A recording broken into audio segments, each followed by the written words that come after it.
Sanders.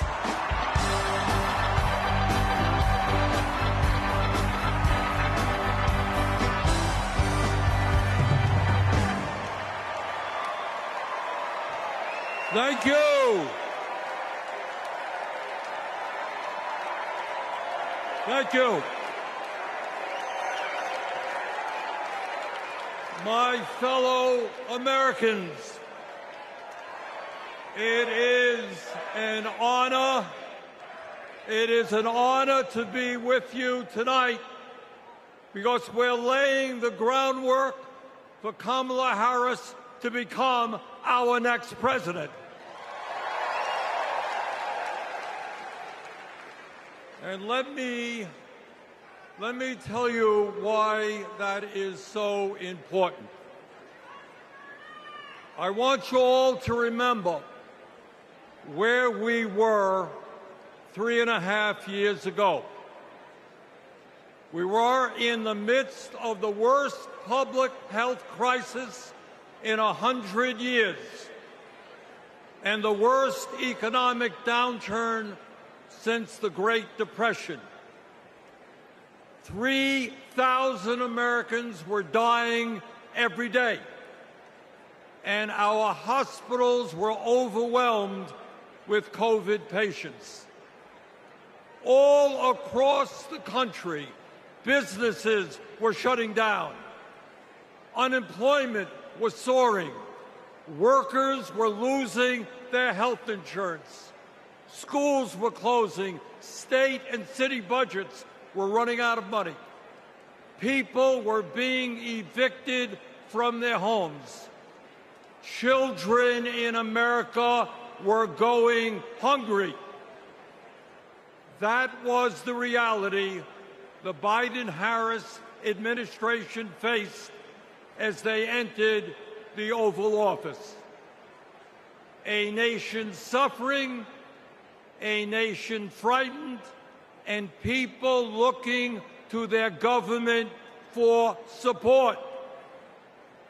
And within 2 months of taking office, our government did respond.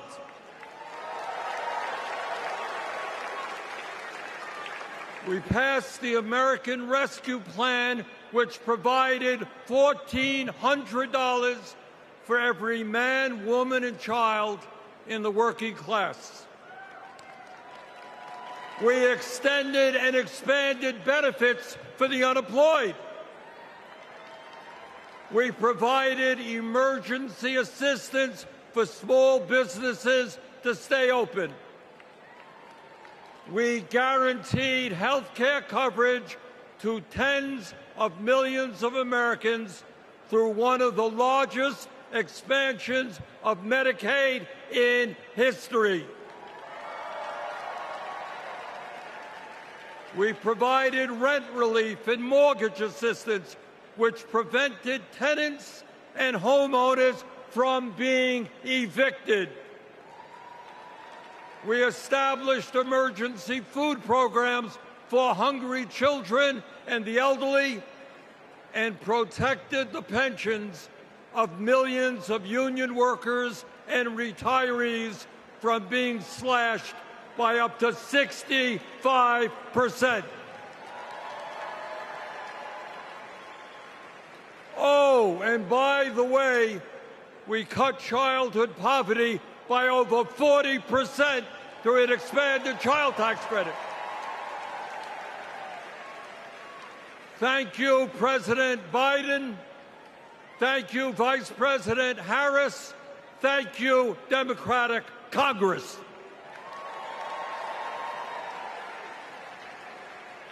Now, I say all of this not to relive that difficult moment, but to make one simple point.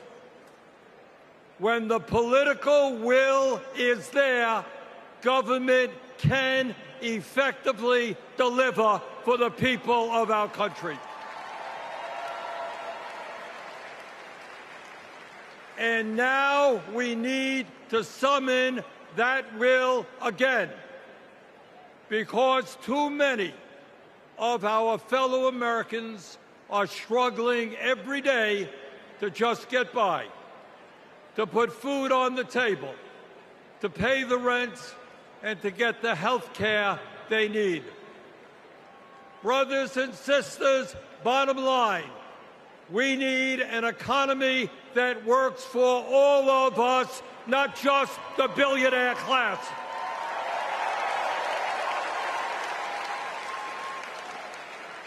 My fellow Americans, when 60% of our people live paycheck to paycheck, the top 1% have never, ever had it so good.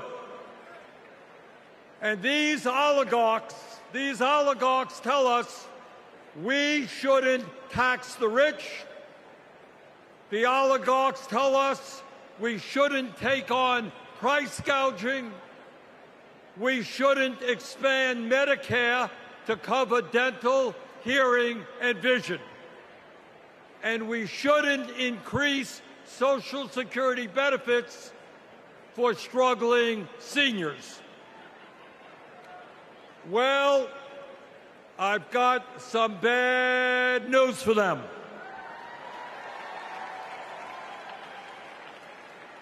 That is precisely what we are going to do.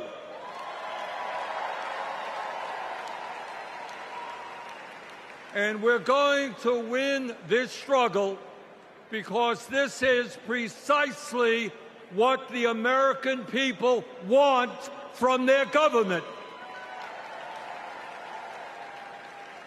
And my friends, at the very top of that to-do list is the need to get big money out of our political process.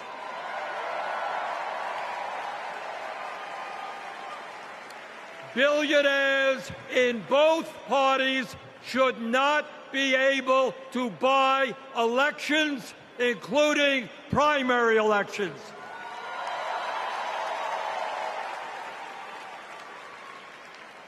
For the sake of our democracy, we must overturn the disastrous Citizens United Supreme Court decision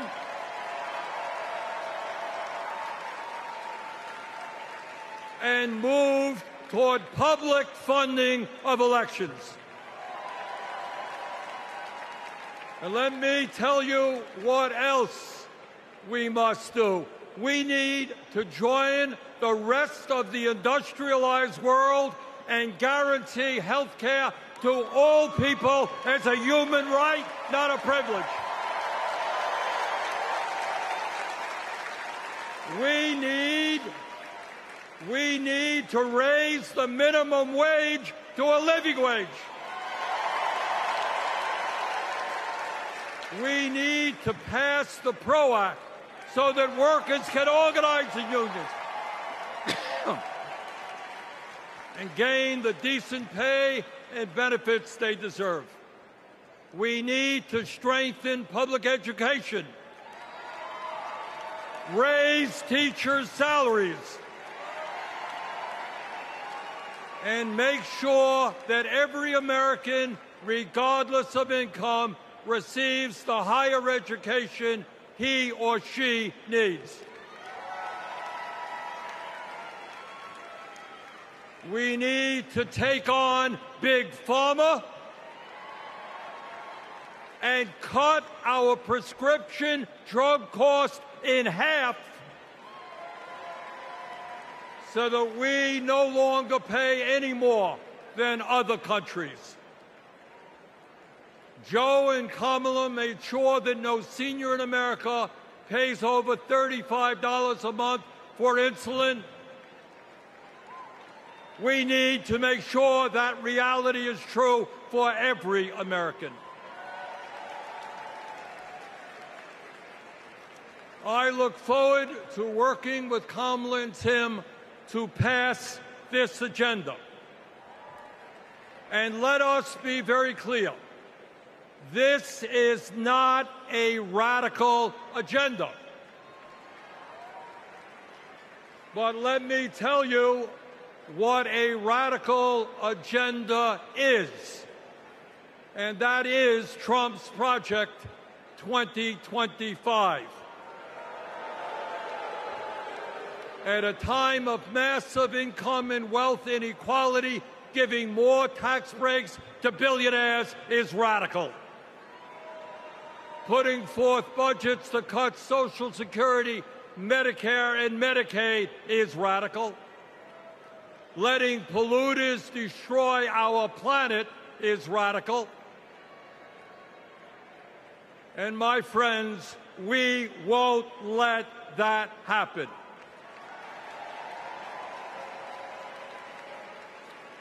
Fellow Americans, in the last 3.5 years, working together, we have accomplished more than any government since FDR. But much, much more remains to be done. We must summon the courage to stand up to wealth and power and deliver justice for people at home and abroad. Abroad,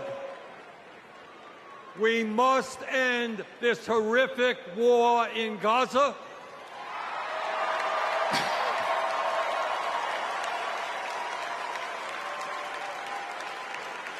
Bring home the hostages and demand an immediate ceasefire.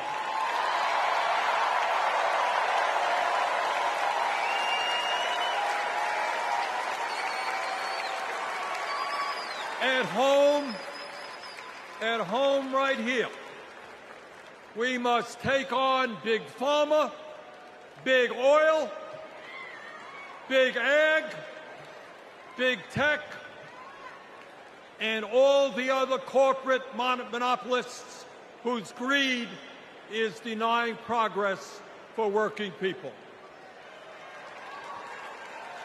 On November 5th, let us elect Kamala Harris as our president, and let us go forward to create the nation we know we can become. Thank you all very much.